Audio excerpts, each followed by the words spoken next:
আসসালামু আলাইকুম ভিউয়ার্স, কেমন আছেন সবাই? আশা করি সবাই অনেক ভালো আছেন। বর্তমান সময়ে আমরা সকলেই ফেসবুক ব্যবহার করে থাকি। তবে এই ফেসবুক কিন্তু প্রতিনিয়ত আমাদের মোবাইলের অন্যান্য যে অ্যাপ্লিকেশনগুলো আমরা ব্যবহার করে থাকি তার অ্যাক্টিভিটি কিন্তু সে ফলো করে থাকে। এখন অনেকেই হয়তো জানেন না যে অ্যাক্টিভিটিস কি, আনওয়ান্টেড অ্যাক্টিভিটিস কি। তো তাদের উদ্দেশ্য বলছি, ধরুন আমি ইউটিউবে বা গুগল ক্রোমে বা যে কোনো ব্রাউজিং সাইটে আমি একটা বিষয় নিয়ে জানার জন্য ওটাকে সার্চ করলাম, বা আমি একটা প্রোডাক্ট কিনতে চাই, বাই করতে চাই। তো সেই ক্ষেত্রে আমি গুগলে গিয়ে ওটার বিষয়ে রিসার্চ করলাম যে প্রোডাক্টটা আসলে কেমন, কিরকম হতে পারে। তো আমি যদি পরবর্তীতে আবার ফেসবুকে প্রবেশ করি, তাহলে কিন্তু আমাকে ওই প্রোডাক্টের বিষয়ে সার্চ করা লাগবে না, অটোমেটিক ফেসবুক দেখবেন আপনাকে ওই প্রোডাক্টটা সাজেস্ট করতেছে। আর এটাই হচ্ছে আনওয়ান্টেড অ্যাক্টিভিটিস, ফেসবুকের একটা বিজনেস পলিসি আর কি। তারা হচ্ছে আমাদের মোবাইলে অন্যান্য যে অ্যাপ্লিকেশনগুলো আছে সেগুলোতে আমরা কখন কি ব্রাউজিং করছি তার একটা ডাটা সে সংগ্রহ করে, এবং ওই ডাটার উপরে সে আমাদেরকে বিভিন্ন ধরনের অ্যাড এবং প্রোডাক্ট সাজেস্ট করে থাকে। তো এটা কিন্তু আমরা কখনোই কাম্য করি না যে কোনো অ্যাপস আমাদের ব্যাকগ্রাউন্ডে, মোবাইলের ব্যাকগ্রাউন্ডে আমাদের যে অ্যাক্টিভিটিস গুলো আছে সেগুলো সে ফলো করুক, কারণ এটা কিন্তু আমাদের ব্যক্তিগত সিকিউরিটি নষ্ট করে। এখন এই রেগুলার অ্যাপ্লিকেশন গুলোর ভিতরে আমাদের মোবাইলে কিন্তু অনেক ট্রানজাকশন জনিত অ্যাপ্লিকেশনও থাকে, মানি ট্রানজাকশন জনিত অ্যাপ্লিকেশন। সেটা হতে পারে বিকাশ, নগদ, রকেট অথবা ইটিসি, যে কোনো ধরনের ট্রানজাকশন, মানি ট্রানজাকশন অ্যাপ্লিকেশন আমরা ব্যবহার করে থাকি। তারা কিন্তু একটা ডাটা ফেসবুক সংগ্রহ করে। তো এটা আপনি বুঝতে পারছেন এটা আপনার জন্য কতটা ঝুঁকিপূর্ণ একটা বিষয়। আরেকটা যে বড় ঝুঁকির বিষয় সেটা হচ্ছে আমাদের যে মোবাইলের ফাইল ম্যানেজার থাকে, ওই ফাইল ম্যানেজারে কিন্তু আমাদের ব্যক্তিগত জীবনের অনেক প্রাইভেট পিকচার, ভিডিও অথবা যে কোনো ধরনের প্রাইভেট ডকুমেন্টসই কিন্তু ওখানে রেখে থাকি। তো সেক্ষেত্রে সেগুলো কিন্তু হুমকির মুখে থাকে।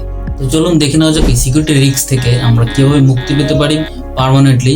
আর ফেসবুক যে আনওয়ান্টেড অ্যাক্টিভিটিস সেটাকে আমরা কিভাবে পার্মানেন্টলি বন্ধ করতে পারি সেটাই আজকে জেনে নেওয়া যাক।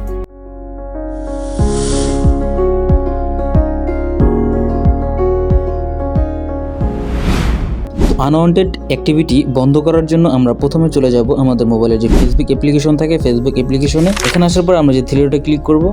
থ্রি ডটে আসার পরে আমরা এখান থেকে সেটিংস আইকনে ক্লিক করব। সেটিংস আসার পরে এখানে আপনি আনওয়ান্টেড অ্যাক্টিভিটিস অফ করার যে অপশন সেটা আসলে আপনি খুঁজতে খুঁজতে রাত কাবার হয়ে যাবে, কিন্তু সেটা কোথায় যে ফেসবুক দিয়েছে আপনি সেটা খুঁজেই পাবেন না। তো এই জন্য সহজ পন্থায় আমরা এখান থেকে সার্চ করব। সার্চ করার জন্য সার্চ বারে ক্লিক করব, তারপর এখান থেকে লিখবো হচ্ছে অফ। এই যে অফ লেখার সাথে সাথে এই যে দেখুন নিচে চলে আসছে প্রথমেই ইউর অ্যাক্টিভিটি অফ।